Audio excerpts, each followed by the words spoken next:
Hi guys, how's it going? It's JP from Bax Music, and today we are at Ibanez headquarters having a look at an eagerly anticipated model. This is the RG7 multi-scale, which is a fanned fret 7-string. An earlier version of this came out, which is a 7 and an 8 last year, and this is a newly revised version. So we have it in a slightly different color now, and we've still got the original fan system going on, which is 27 inches of scale on the low end, and on the high end we have 25.5. So it's going to feel like your normal RG here, and it's going to feel more like an 8-string on your low end. In fact, that's exactly the scale length of any Ibanez 8-string, normal production 8-strings. Maybe one or two are different, like the signature models, like the Meshuggah one. But you've got a very, very, very tight feel for your chords. Just explaining fan fret to those of you who might not really understand what's going on. You have a couple different associated benefits with fan fret. So if we have a look at our low end now, you can see that everything is more of a stretch. A power chord, you can see, is my 3rd fret. I'm now doing more of a stretch as I would on a normal guitar, probably be a bit more cramped, a bit closer.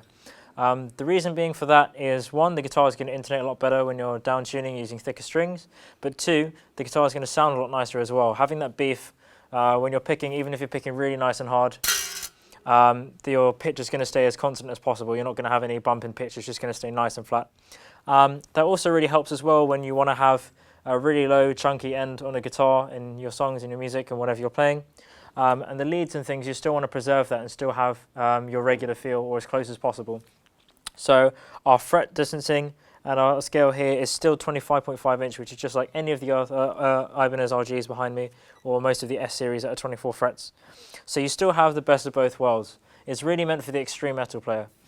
Having a look at the pickups now, we've actually got EMG 808 pickups on a 7-string because now we've slanted them, and everything is going to be a bit different now, so slightly bigger pickups have been used. 808s on the 7, and on the 8-string model we've got 909 pickups, which are even bigger. We've got a 3-way switch toggle between those. We have a volume, and we do have a tone, whilst some of the other Iron Label models, especially those with active pickups, only came with a volume knob. This does have an overall tone, which is nice. Today I'm probably going to be using it up for a lot of the distorted things to get a nice, good characteristic. We've got a 5-piece neck actually on the back, which is really awesome. It feels great, it feels very nice. And we're going to now see how this sounds. Let's check out some distorted sounds.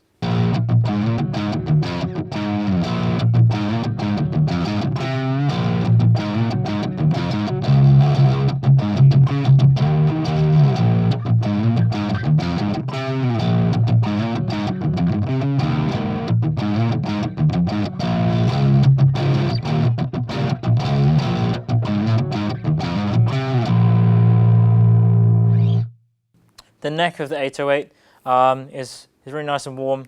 You can hear that because these are 8-string pickups that are actually voiced for an 8-string, but they've been put on a 7. You're going to have slightly different results. I think it sounds great. It's a much nicer consolidated low end, and it's still the same recipe, the 7, the 8 and the 909, but obviously they're slightly different voice, as they should be. So because this is now slanted, we've got a whole different sound going on, which I think is pretty cool. It's much nicer and much more expressive, I think, than having a standard position pickup like a 707, 808 on a normal non-fanned fret guitar, just a straight guitar. Let's check out the middle selection now.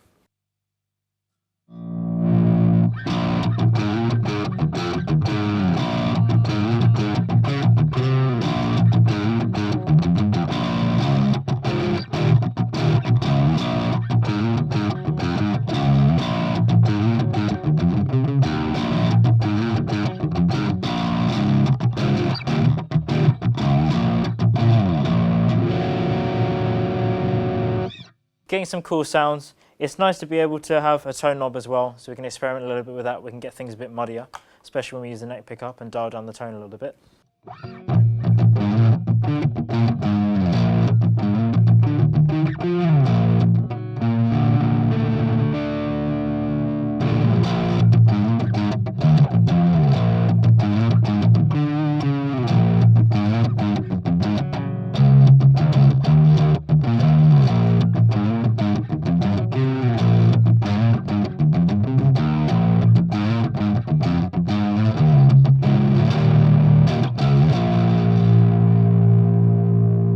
Overall, a really nice chunky low end sound. It's really cool to try and have the 8-string feel. The spacing is the exact same as an 8-string on that low string. So being able to do cool, low groovy things, it's nice to be able to do that and still have the range of a 7-string and the feel of the 7-string on the higher end, which I think is pretty cool. If you'd like to find out more about this guitar, you can click on the links above and below and go straight to the product page. If you want to find out more about Ibanez 2017, find out more product demonstrations and more guitars we've been looking at, you can check out our YouTube channel and subscribe to us and see when we're next in town.